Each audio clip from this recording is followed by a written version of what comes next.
Senhor nosso Deus, Pai amado, aqui está o seu Filho para ministrar as maravilhas da sua palavra. Senhor, que não seja Ele a falar, e sim o Teu Espírito Santo que habita nele, que fale por ele, Senhor. Que, Senhor, derrama sobre ele a Tua unção, a Tua sabedoria. E que as Suas palavras hoje, Senhor, encontrem eco em nosso coração, para que saiamos daqui fortalecidos no amor e na fé. Nós já Te agradecemos, Senhor, em nome de Jesus. Amém.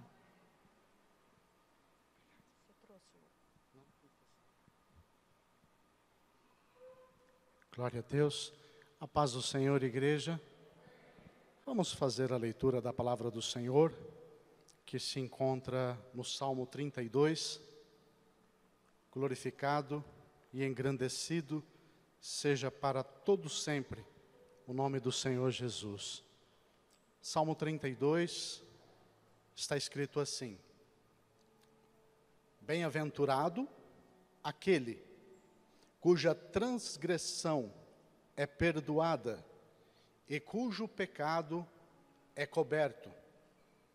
Bem-aventurado o homem a quem o Senhor não imputa maldade e em cujo espírito não há engano.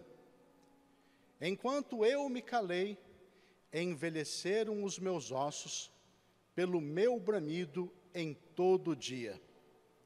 Porque de dia e de noite a tua mão pesava sobre mim, o meu humor se tornou em sequidão de estio.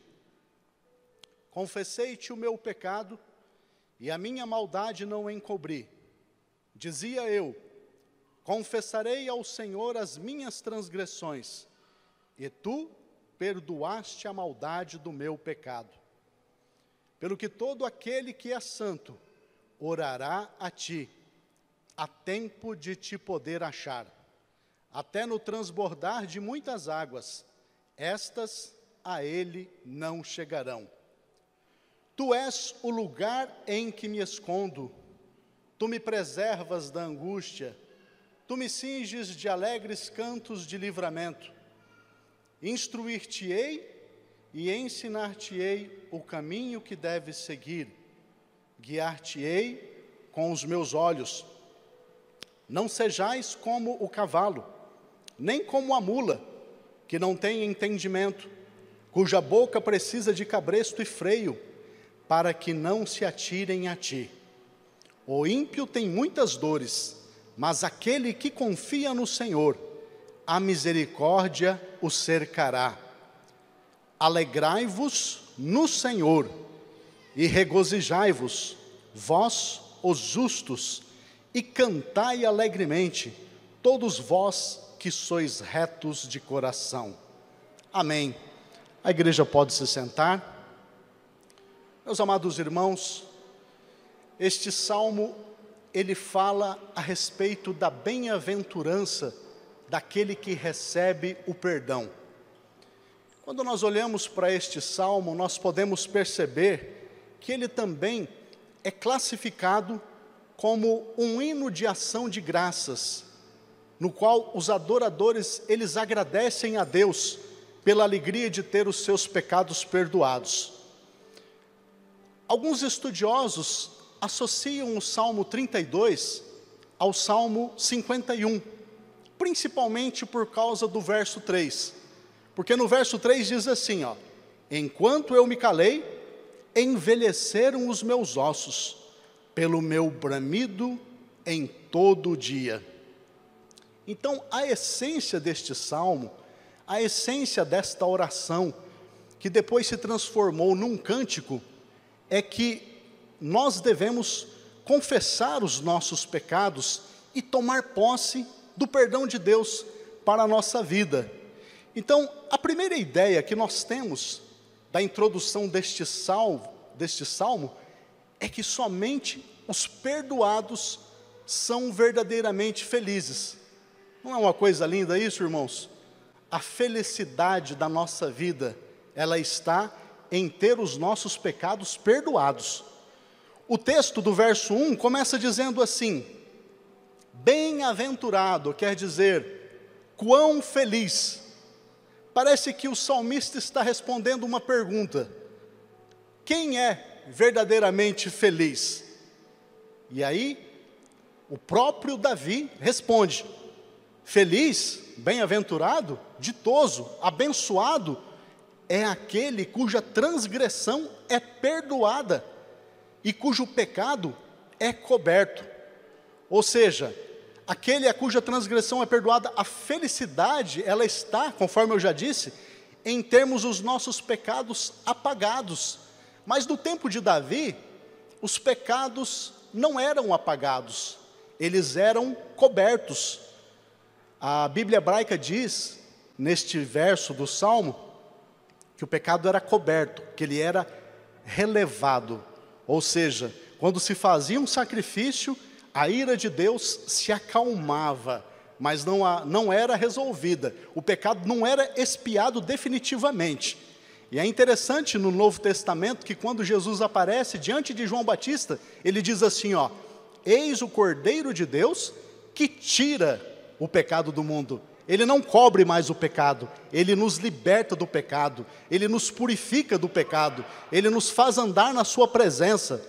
Então, meus amados irmãos, quando nós olhamos para a vida de Davi, nós podemos perceber que Davi, ele era rico, um homem rico, muito rico, pelos despojos de guerra que ele havia conquistado.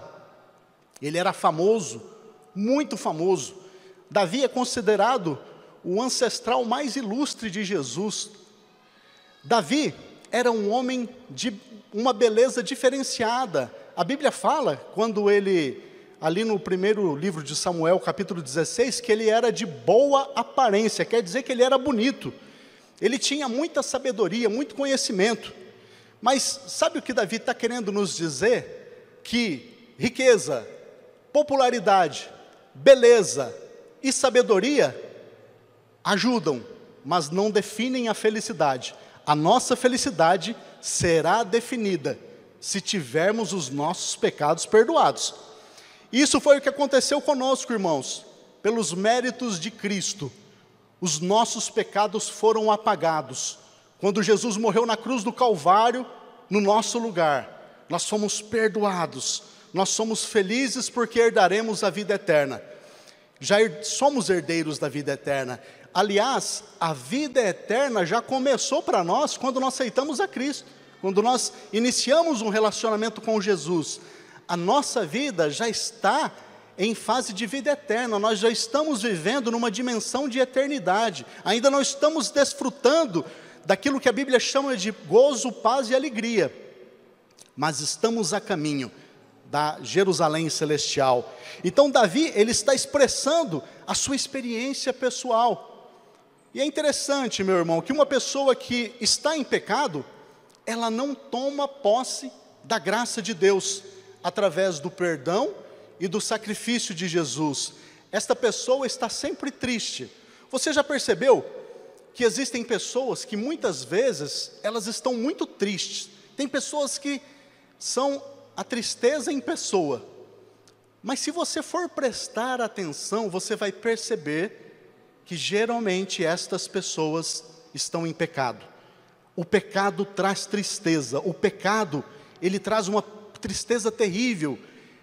O pecado, ele nos afasta da bem-aventurança, da felicidade de Deus, da graça de Deus, da bondade de Deus. Observe que Davi, ele usa 4 palavras, quando ele fala de pecado. Ele usa as palavras transgressão, pecado, maldade e engano. Transgressão significa desobediência declarada. Transgressão significa rebeldia. Pecado refere-se a errar o alvo, né? E também, pecado também é transgressão. Aquele que transgride a lei, ele está pecando. Então, pecado é errar o alvo. Irmãos, o nosso alvo é Jesus Cristo. Maldade significa iniquidade, implica em deformação, implica em perversidade. E a palavra engano, ele também usa essa palavra engano, sugere enganar-se a si próprio. Nesse contexto, cada um deles é um aspecto da ofensa moral, e é tratado pela misericórdia e pelo perdão de Deus. Então, olha que interessante, o verso 2, ele diz assim, que a felicidade, ela está em ser completamente liberto da culpa. Olha o verso 2, bem-aventurado o homem a quem o Senhor não imputa maldade. Na Bíblia Almeida Revista Atualizada, diz assim, ou melhor, na Nova Versão Internacional, diz assim, aquele a quem o Senhor não imputa culpa. Então, o Senhor, Ele nos livra também, Ele não considera a nossa culpa quando Ele nos perdoa, e em cujo espírito não há engano, ou seja, a felicidade está em ter uma vida que não seja uma vida de hipocrisia, de engano, de mentira. Você percebe que existe um versículo da palavra de Deus que diz assim, aquele que usa de engano não permanecerá na minha casa. Então, a felicidade está em que o Senhor não impute maldade sobre nós, não reconheça a nossa culpabilidade, em que o Senhor nos perdoe a ponto de nós termos um espírito de sinceridade, um espírito de verdade, um espírito de testemunho do verdadeiro caráter de Deus. Mas, meus amados irmãos, antes de dar continuidade a esta meditação do Salmo 32, eu quero analisar, primeiramente, o contexto histórico deste Salmo. O contexto histórico deste Salmo, ele está no segundo livro de Samuel, ali no capítulo 11, a mídia não precisa colocar, mas eu vou tentar resumir, porque se eu for ler, vai demorar muito tempo para eu ler aqui. Então, a Bíblia diz assim, que existia uma época, na época da primavera, os reis costumavam sair para a guerra. Não sei se você sabe, mas na antiguidade, os reis, por exemplo, os imperadores, Alexandre o Grande, ele não era apenas um imperador, mas ele era também um guerreiro, um comandante. Júlio César, o imperador romano, além de ser um imperador, ele também era um general e ele ia para as batalhas. O rei Saul, ele era um capitão, ele assumiu o exército como capitão, depois ele veio se tornar o rei de Israel. E o que me chama a atenção é que Davi, ele era um guerreiro desde os 16 anos de idade. Desde os 16 anos de idade, Davi estava guerreando. E depois ele veio a se tornar rei com a idade de 30 anos. Mas já fazia mais ou menos uns 35 anos. Nesse momento, Davi está com 51 anos, aproximadamente. E era a primavera, a época em que os reis saem à guerra. Por que os reis saíam à guerra na primavera? Porque na primavera, o tempo estava bom, não havia chuva, não havia frio, os frutos, as plantações, elas estavam à disposição dos soldados. Se eles precisassem de alimento, eles tinham alimento. E todo ano, nesse período, os reis saíam para a guerra. Mas Davi, ele não saiu. E isto é estranho, irmãos, porque Davi ficou em casa, ele ficou no palácio.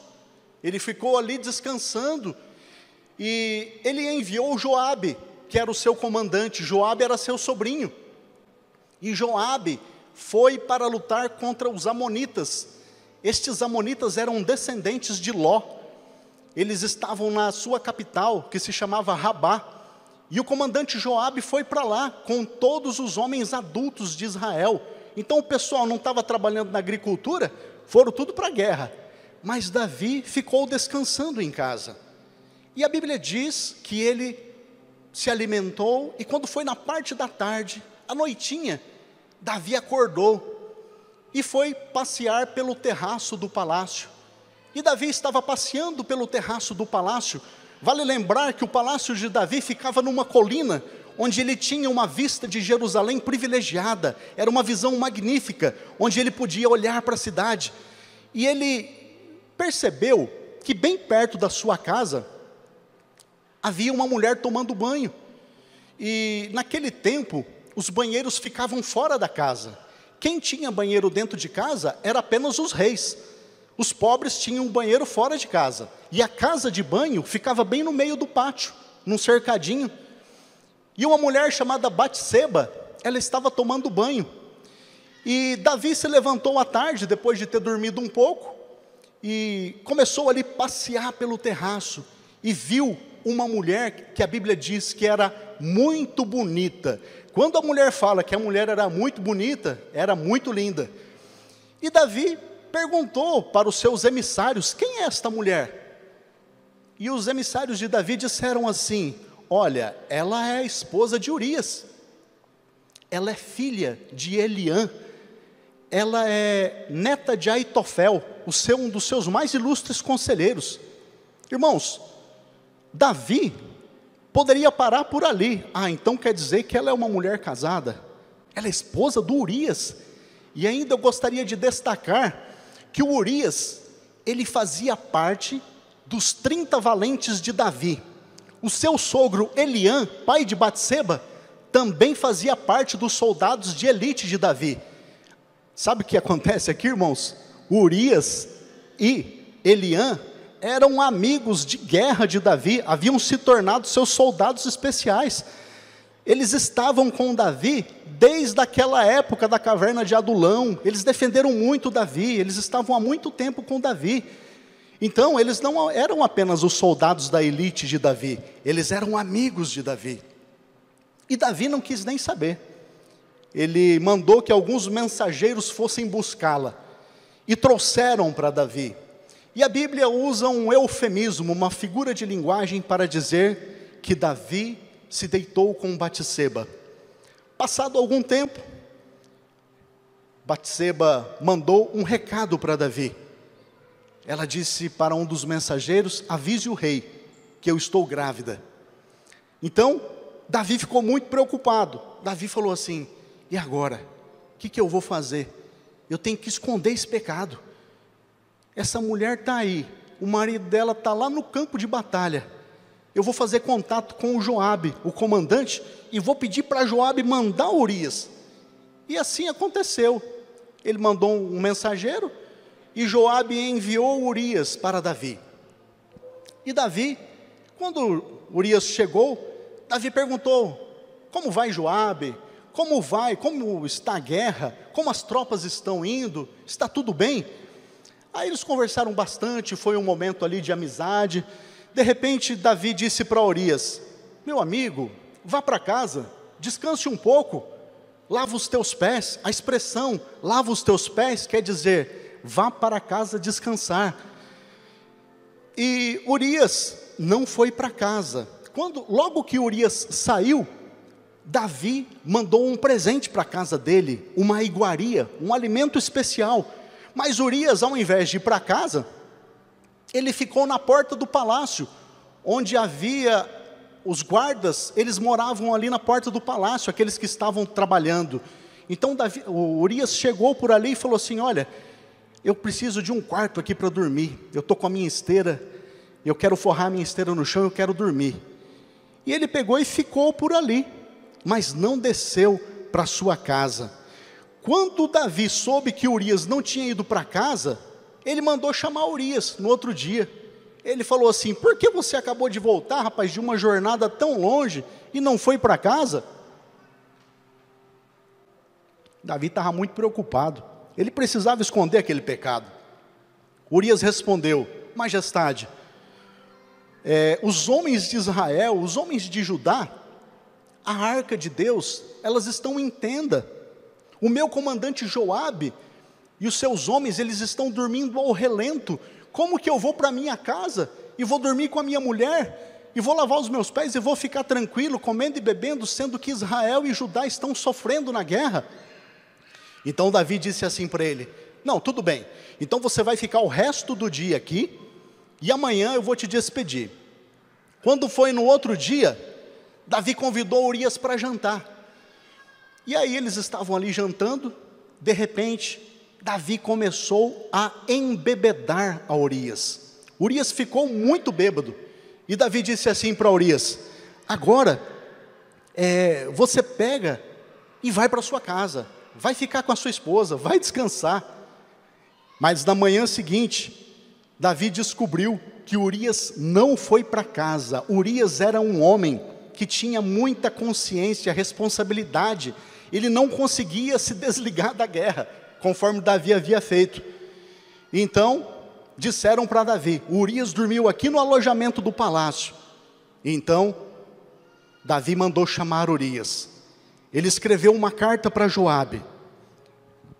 E nessa carta ele escreveu assim: Joabe, coloque Urias na linha de frente, onde a luta é mais pesada.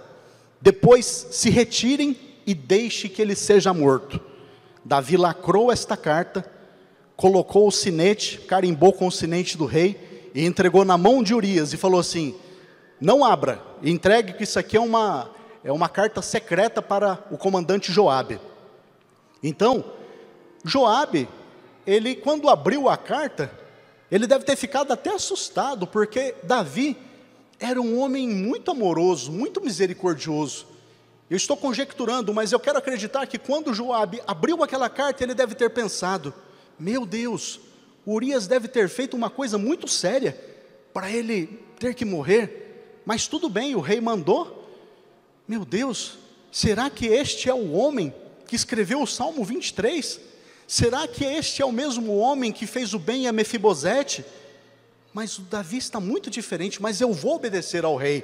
Então Joabe, ele fez tudo aquilo que Davi ordenou. Olha só, então Joabe mandou a Davi as notícias da batalha. Ele colocou Urias na frente e mandou um mensageiro. E ele conversou com o mensageiro antes dele partir para Jerusalém novamente.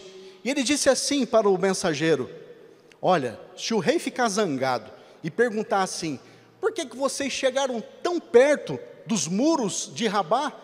Vocês não perceberam que vocês todos poderiam morrer?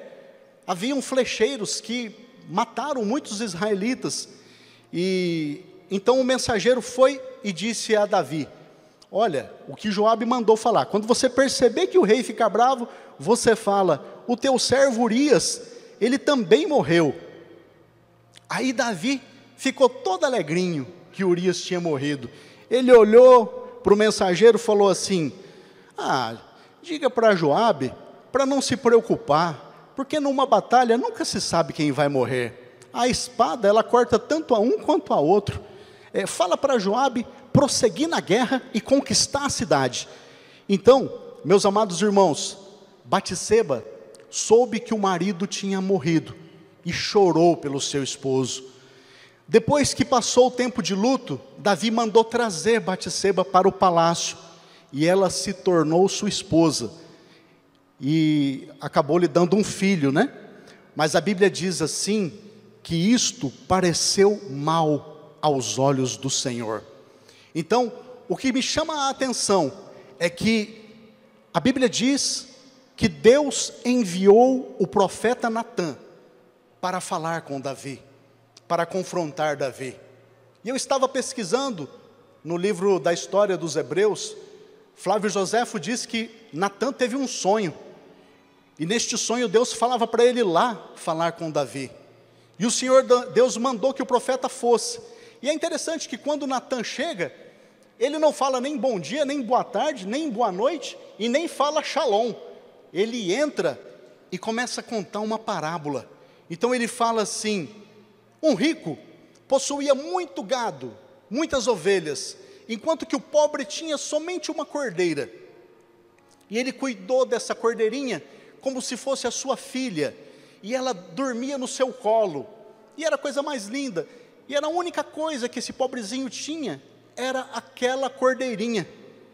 E em um determinado momento, um viajante estava passeando pela cidade, e ele chegou ali, e o rico, ao invés de matar algum animal do seu gado ou das suas ovelhas, ele foi no seu vizinho que tinha aquela única cordeirinha, e matou a cordeirinha dele, e entregou para o viajante. Naquele momento, Davi ficou furioso, e Davi disse assim: eu juro pelo Senhor, o Deus vivo, que o homem que fez isso deve ser morto, e ele deve pagar 4 vezes mais por aquilo que ele fez. Então, Naquele momento, Deus usa o profeta Natã e diz assim: tu és este homem. Naquele momento a ficha cai para Davi e ele entende que ele havia pecado. Irmãos, vale lembrar que Davi, quando assumiu os tronos de Israel e Judá, que o país foi unido, no chamado Reino Unido, ele herdou o harém de Saul, que tinha aproximadamente 40 mulheres. Davi tinha mais de 10 esposas, além do harém de Saul. Ele tinha muitas mulheres e Deus não aprovava, Deus não apoiava a poligamia, Deus suportava, Deus tolerava. E Deus diz assim para ele: eu lhe dei o reino e as mulheres do reino. Eu fiz de você o rei de Israel, eu fiz de você o rei de Judá. E se isso não bastasse, eu lhe teria dado 2 vezes mais.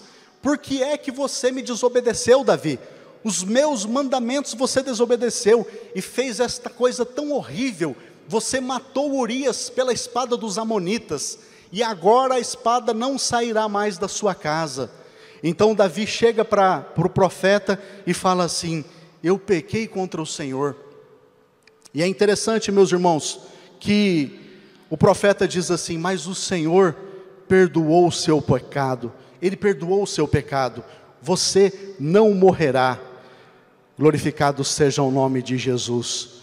E eu quero dizer para você esta noite: o Senhor perdoou o teu pecado. Você não morrerá. Não importa o que você tenha feito, se você se arrependeu dos seus pecados, o Senhor pode te perdoar, pode te restaurar, assim como Ele fez com Davi. Então, no verso 3 do Salmo 32, olha só, Davi diz assim: enquanto eu me calei, envelheceram os meus ossos, pelo meu bramido todo o dia. Sabe o que Davi está dizendo? Enquanto eu me calei, os meus ossos, eles foram definhando. Foi como se Davi tivesse adquirido uma osteoporose espiritual. E o meu gemido todo dia, os meus ossos definharam, pelo meu gemido de todo dia. Irmãos, quando nós não confessamos os nossos pecados, nós começamos a morrer, a definhar. Você sabe por que tem muita gente doente, com doença nos ossos? Porque está escondendo o pecado. A palavra de Deus diz, num texto da Santa Ceia, ali de 1 Coríntios, capítulo 11, não precisa colocar a mídia, mas fala assim, por isso há entre vós muitos fracos e doentes. Por quê? Porque estão vivendo uma vida de pecado, tratando Deus sem seriedade, sem compromisso, estão vivendo uma vida à la vontade, e a alma, ela está bramindo, ou seja, a alma está se agitando. No verso 4 diz assim: porque de dia e de noite, a tua mão pesava sobre mim, o meu humor se tornou em sequidão de estio.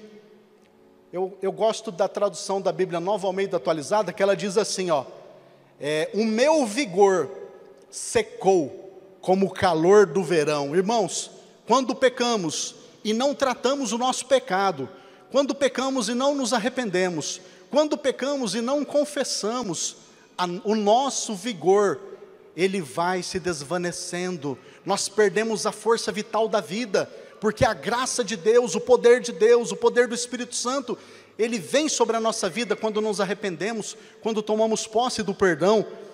E no verso 5 ele diz assim: confessei-te o meu pecado, e a minha iniquidade não ocultei.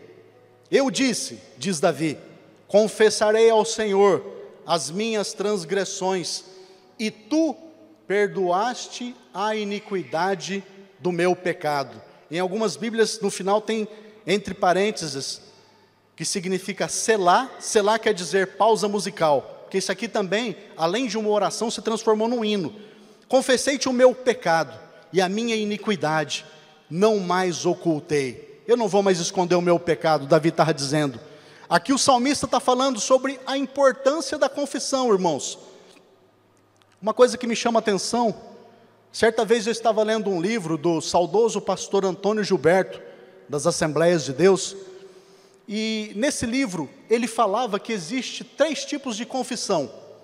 Existe a confissão pública.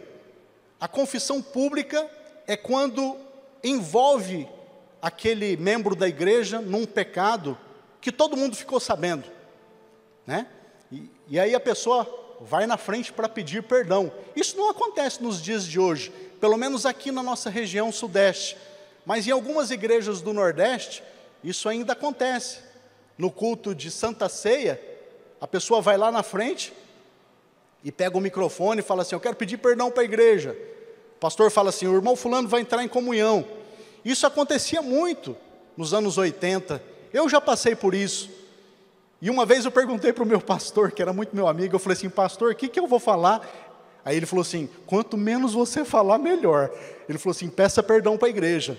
Irmãos, não é fácil não você enfrentar uma igreja lotada, pegar o microfone e falar: salve os irmãos com a paz do Senhor, eu quero pedir perdão para a igreja em nome de Jesus, e abaixar a cabeça. Eu passei por isso. Depois eu conversando com um psicólogo, um pastor que era psicólogo, ele falou assim: você não imagina a importância que isto tem, de você confessar o seu pecado diante da comunidade. Hoje não dá mais para fazer isso, irmãos, porque as leis modernas, elas podem causar muitos problemas para a igreja. Alguém pode processar a igreja por constrangimento moral. Nós não queremos que isso aconteça, porque constrange as pessoas, mas eu estou falando de um tempo do passado. Então a confissão pública, ela acontece em alguns lugares ainda. Aí existe a confissão pessoal. O que é a confissão pessoal? A confissão pessoal é, por exemplo, eu tive um desentendimento com o irmão fulano, aí eu briguei com o irmão fulano, e nós brigamos feio. Aí eu chego e falo assim: eu vou pedir perdão para Deus, porque eu briguei com o irmão fulano. Não é, irmãos, você tem que pedir perdão para o irmão fulano. Você brigou, não foi com Deus, foi com o irmão fulano. Então, a confissão pessoal é você chegar para o irmão fulano e falar: irmão fulano, você me perdoa, porque eu te ofendi. Você me perdoa, porque eu te magoei. Eu fui muito grosso com você. Eu não sou assim, eu estava nervoso naquele momento. Me perdoa, vamos começar do zero? Então, você repara através dessa confissão, você repara o seu erro. E existe a confissão particular. A confissão particular é aquela de um pecado oculto, um pecado que só você e Deus sabe que você tem aquele pecado. Mas existem pecados, irmãos, que são ocultos e que só eu e Deus sabemos. E estes pecados nós precisamos de ajuda. E a confissão particular é muito importante que você tenha um parceiro de oração, de preferência um pastor, uma pessoa idônea, um líder de departamento, que você venha e abra o seu coração e peça socorro, e peça ajuda. Fala: irmão, eu estou sofrendo nessa área, eu preciso de ajuda, eu preciso que Deus me ajude a vencer este pecado, e você abre o teu coração. Então, voltando para o texto, o verso 6 está escrito assim: pelo que todo aquele que é santo orará a ti. A minha tradução diz assim: pelo que todo aquele que é santo orará a ti. Ali está dizendo: sendo assim, o que é piedoso te fará súplicas, em tempo de poder te achar. Até no transbordar de muitas águas, estas a ele não chegarão. Eu fui pesquisar na Bíblia hebraica.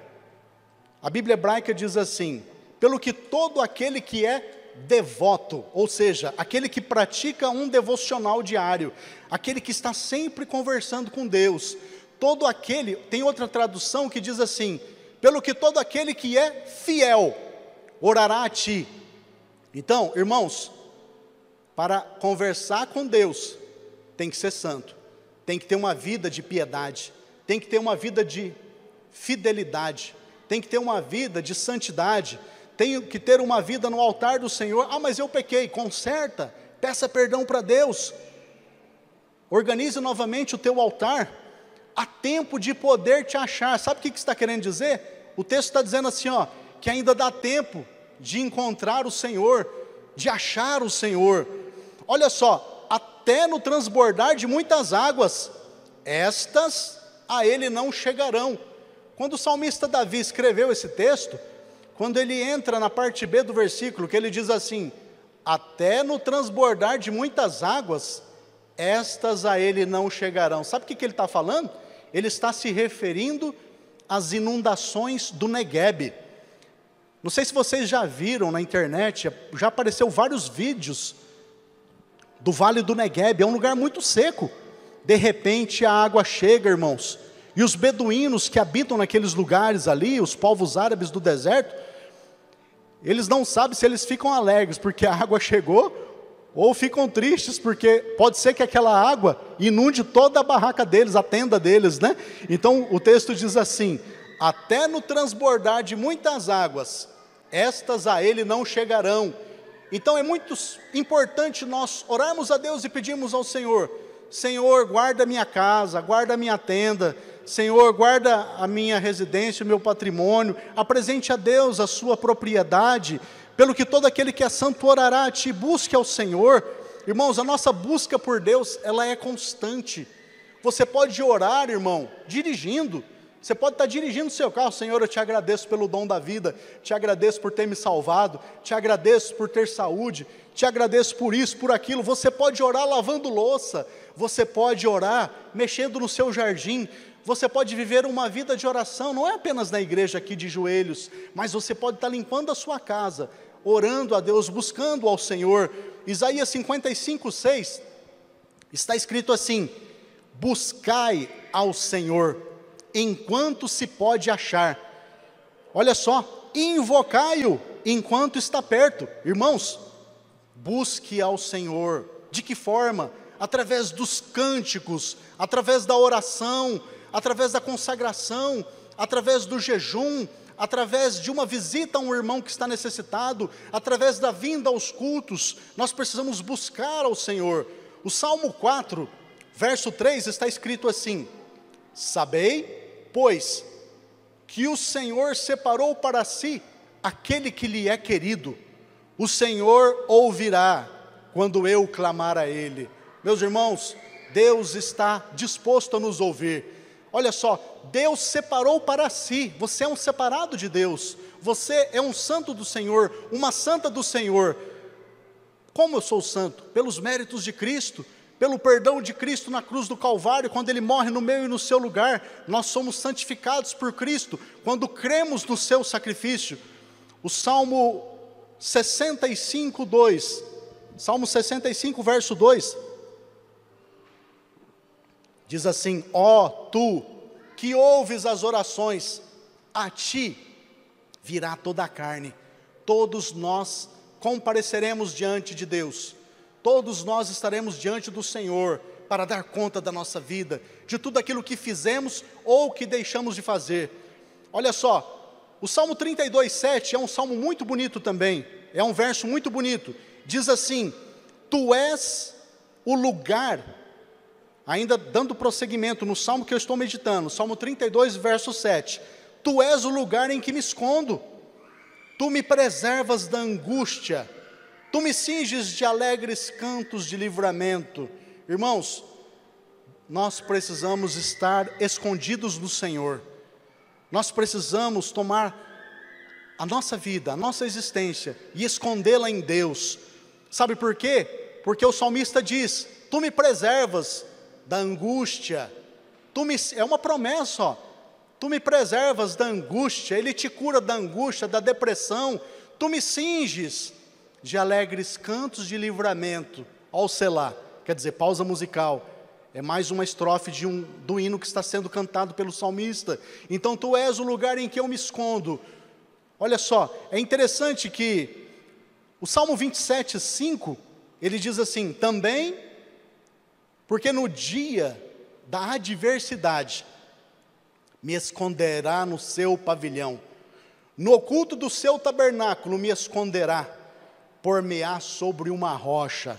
Segundo a cultura dos povos árabes, tanto beduínos, israelenses, quando alguém vagava pelo deserto e estava fugindo de algum inimigo, se alguém, dono de alguma tenda, abrisse a sua tenda e dissesse assim: se esconda aqui, e a pessoa viesse, aquele que estava perseguindo, o inimigo daquela pessoa que estava fugindo, ele jamais poderia invadir aquela tenda, porque existe uma lei internacional dos povos do deserto que uma tenda não pode ser invadida.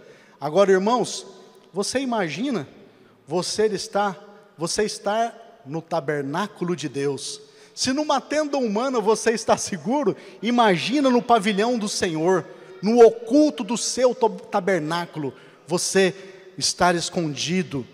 Então, isso me faz lembrar também do Salmo 91, verso 1, que fala assim, ó: aquele que habita no esconderijo do Altíssimo, a sombra do Onipotente descansará. Você só vai encontrar descanso se você se esconder em Deus, se você estiver no esconderijo do Altíssimo. E o Salmo 17, verso 8 fala assim, ó: guarda-me como a menina do teu olho, esconde-me debaixo da sombra das tuas asas. Lembrando que a menina do olho é a parte mais protegida do corpo humano. E aí Davi diz assim: esconde-me debaixo da sombra das tuas asas. Então, irmãos, por que nós devemos nos entregar completamente a Deus, descansar a nossa vida no esconderijo do Altíssimo? Colossenses capítulo 3, verso 3 diz assim: porque já estáis mortos, e a vossa vida está com Cristo, escondida com Cristo em Deus.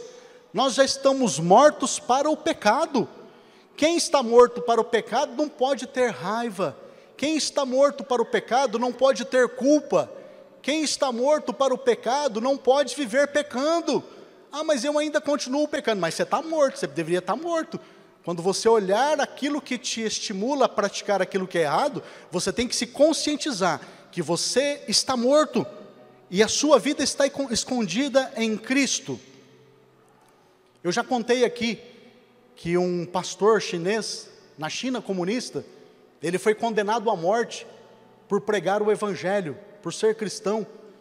E antes de ser executado, ele se encontrou com alguns familiares, e ele disse assim: ainda que eles me matem, ainda que eles me queimem, e sumam com as minhas cinzas, ainda assim a minha alma estará escondida em Cristo.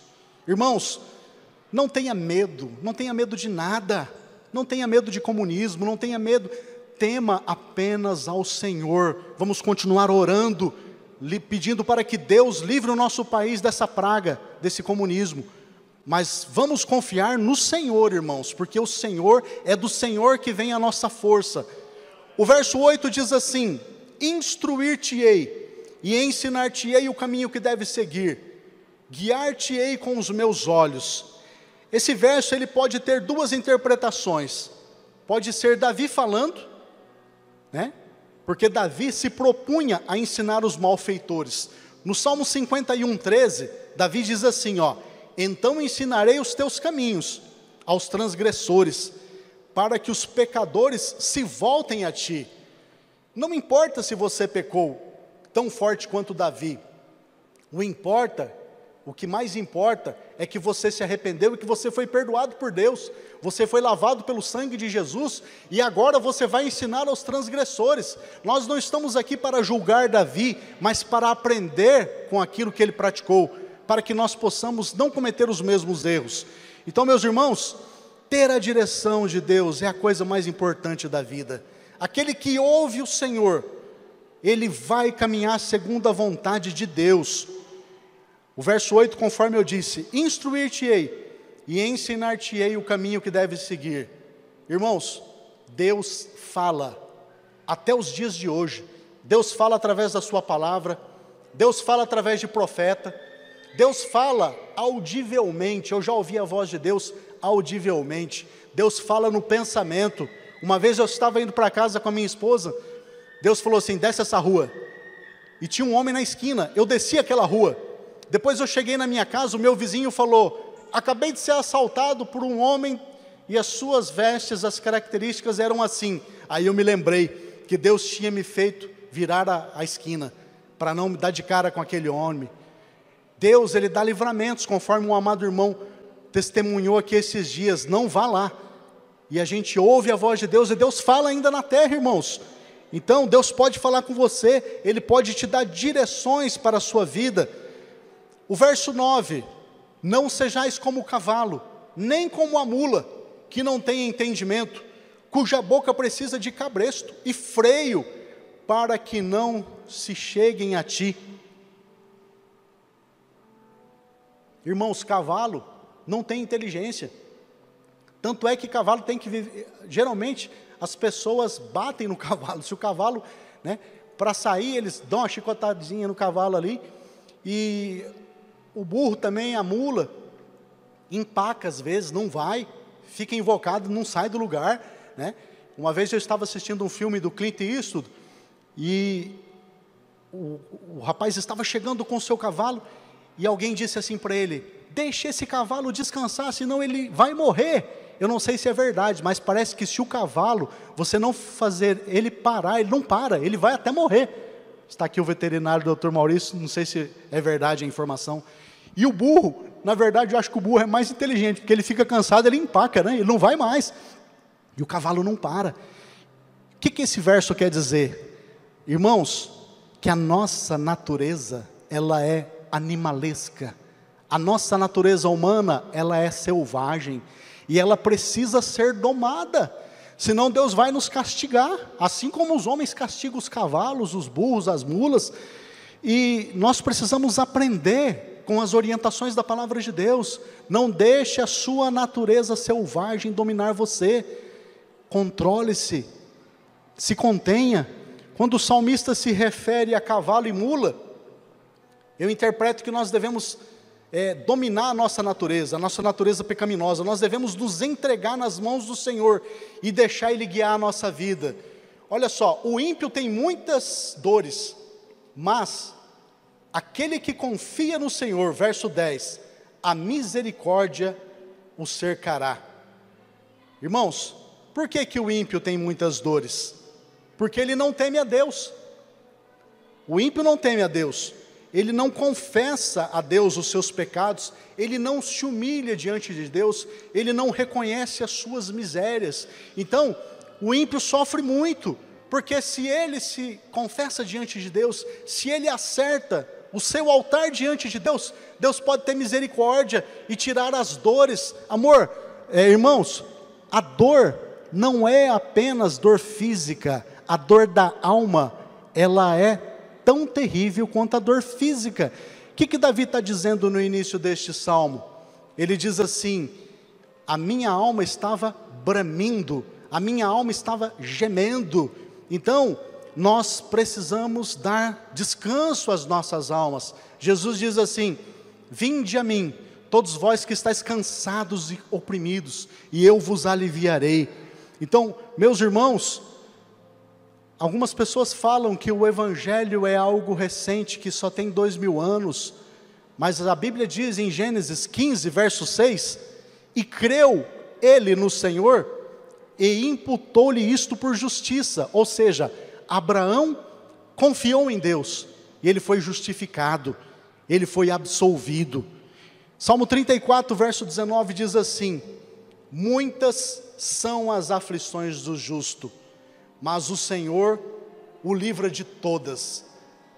Jesus, ele prometeu para a gente, ele falou assim: no mundo tereis aflições, mas tem de bom ânimo, eu venci o mundo. Irmãos, Jesus não nos iludiu, ele falou que nós teríamos aflições. Alegrai-vos no Senhor, para concluir, verso 11, e regozijai-vos, 32:11 ainda, alegrai-vos no Senhor e regozijai-vos, vós os justos, e cantai alegremente todos vós que sois retos de coração. Alegrai-vos na minha conta bancária? Não, no Senhor. Alegrai-vos na minha casa? Não, no Senhor. Alegrai-vos na minha beleza física? Não, no Senhor. Alegrai-vos na cidade bonita que eu moro de frente para o mar? Não, alegrai-vos no Senhor. Regozijai-vos vós, os justos. Quem é justo se alegra, porque foi justificado pelo sangue de Jesus, porque foi perdoado pelos méritos de Cristo. Cantai alegremente. Ele tem que cumprir o que o salmista está dizendo. Todos vós que sois retos de coração. É interessante que o apóstolo Paulo, ele fala assim, ó, Filipenses 4:4, já estou concluindo, regozijai-vos sempre no Senhor. Eu estou conjecturando, aí alguém pergunta para Paulo dentro da cela, mais alguma coisa, seu Paulo? Alguém estava escrevendo para ele, aí Paulo diz assim, outra vez vos digo, regozijai-vos, alegre-se em Deus. João 15:11 diz assim, tenho-vos dito isso, para que a minha alegria permaneça em vós, e a vossa alegria seja completa. A alegria de Deus deve permanecer na nossa vida, a alegria de Jesus deve estar no nosso coração. Para quê?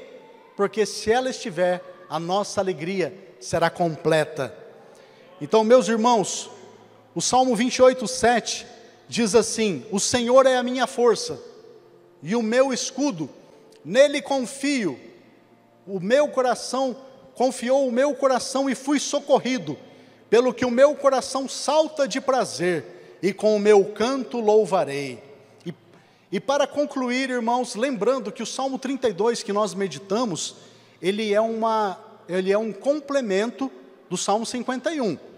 Davi diz assim, ó, torna a dar-me a alegria da tua salvação. Salmo 51:12, torna a dar-me a alegria da tua salvação.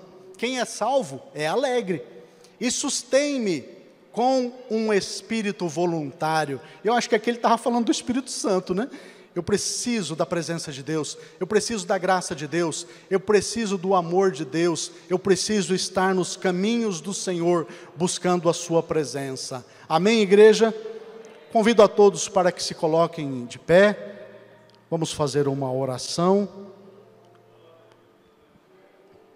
Se você sentiu, eu não quero pedir para ninguém vir aqui à frente, para não tumultuar, mas você pode ficar aí no seu lugar. Se você sentiu que esta palavra falou com você, e você quer realizar um concerto com Deus, reparar o altar, refazer, reconstruir o seu altar com Deus, ore comigo, levante a sua mão onde você estiver, vamos orar ao Senhor e pedir para que Ele nos faça sentir o seu perdão. Nós que somos pentecostais, nós precisamos sentir, irmãos, nós precisamos crer também, mas a gente gosta de sentir, nós que somos pentecostais, nós queremos sentir a presença de Deus, que Ele nos faça sentir o seu perdão, a sua graça, e esse perdão e esta graça está à nossa disposição. Senhor nosso Deus e nosso Pai, em nome de Jesus, nós queremos te agradecer pelo ensinamento do Salmo 32, pelos momentos que passamos aqui, meditando, Senhor, nas dificuldades que o rei Davi atravessou.